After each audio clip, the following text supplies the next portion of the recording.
exactly should I believe that Christianity is the pathway to know God as the true God? Because every religion will tell you our God is the true God. Yes.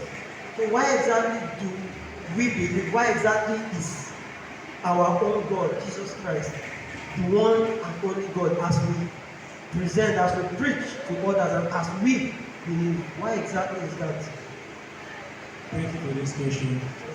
But in order for us to give a comprehensive analysis of this question, and in order for us to have an unbiased answer and a more resound logical answer, I think it's necessary for us to outsource other religious texts. So if you are looking at this way, it means that if you look at this question and compare the answer from the Bible, you will be biased. So it's logical for us to check outside the context of the Bible in order for us to give a logical answer. Okay, let's look at it this way.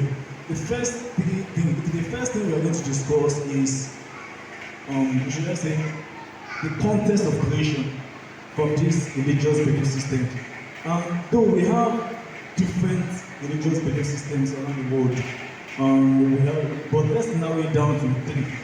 Let's say Hindu, Islam, and Christianity. So let's start from the Hindu religion. What is this about creation? First and foremost, when we read through the Vedas and even the Sikh religious belief system, their book, that is Sri Guru Granth Sahib, which is also called Abhagrant, they said creation, everything, it's like an egg. The earth and the heaven was like an egg until suddenly this egg got broken. The first question we need to ask ourselves was that, what is the source of egg? Till today, none of them could answer. Okay, I've had discussion with several people, even in trying to understand why they believe in certain things. None of them could answer me. Even people who believe in Krishna and other kind of things, even Buddhists. I've had a chat with them, none of them could say anything. So by the time I asked them a series of questions, they couldn't answer. They will say, they will leave everything to fate. So if they can't answer, then something is wrong. So when we look at, even let's come down to even Islam as well, the Islamic religious system. When we read, okay, Islam, they have two texts, the Quran and the Hadith. Let's look at the most authentic Hadith. They asked Prophet Muhammad, now, okay, tell us about creation.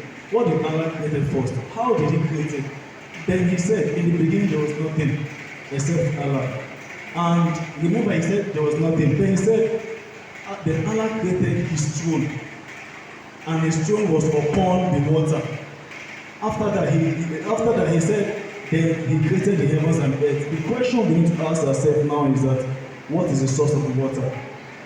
I've had a chat with several imams, even people from Saudi Arabia, from Pakistan. At the end of our conversation, they said Allah knows best. In other words, they don't even know why they believe in certain things.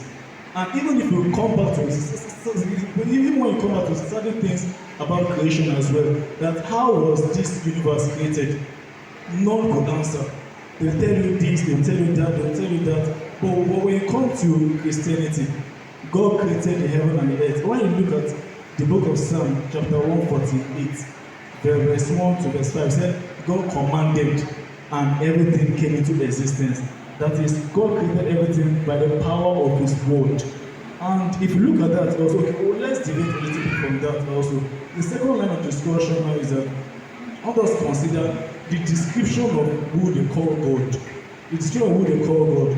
Even the Hindus couldn't tell us. They believe, like you said, they believe that their God is found in everything. Some believe that their God is in the mountain, their God is in the cow, their God is in this. That's why they worship all sorts of, even some can even worship a pen or a Bible, even a chair, just what they believe. And some might even have a dream, then turn that thing into their God. And when you check out, even, okay, they can't tell you that this is the description of our God. When you consider Islam also, nobody in Islam will tell you that, yes, that God is like this. But when you come into what the statement of Jesus Christ said in John chapter 4, verse 24, he said, God is a spirit, and they that must worship Him in spirit and in truth. And in other words, anything that does not appear in the physical realm must appear in the spiritual realm. So God is apparently a spirit because we cannot see with our naked eyes. So the third line of discussion now is that the source of these sacred books. Well, check out the sources of these sacred books. Okay, let's look at Hindu, even the Vedas, and if I go, well, check out the sources. These people seek for truth. Even till they die, they actually don't know the truth. And when you check out, even when you go to how the Quran also came into existence, or also how it came into existence, when you read even the most authentic hadith, reference 3, he said that okay, this person that Muhammad went to the cave of Hira in Mecca, and as he was meditating, an angel Gabriel came to him and then pressed his neck down and asked him, read this.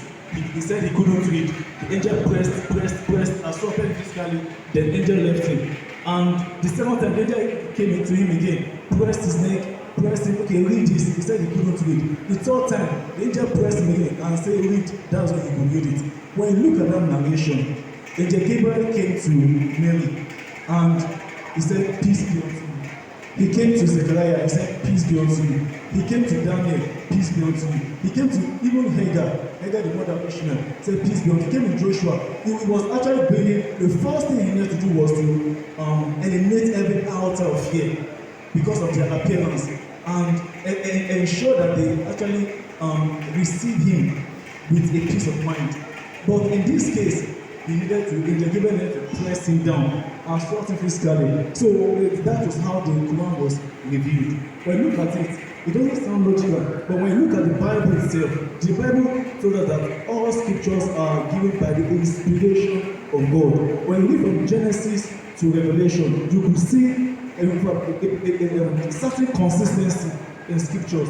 Look at Genesis chapter 1 to Revelation chapter 22. You see certain consistency in the Revelation and how the prophecy in the Old Testament became a reality in the New Testament. Even the book of Revelation also referenced certain things in Genesis as well. How creation came into existence, even the fall of Lucifer and his angels, everything were just intact without any contradiction.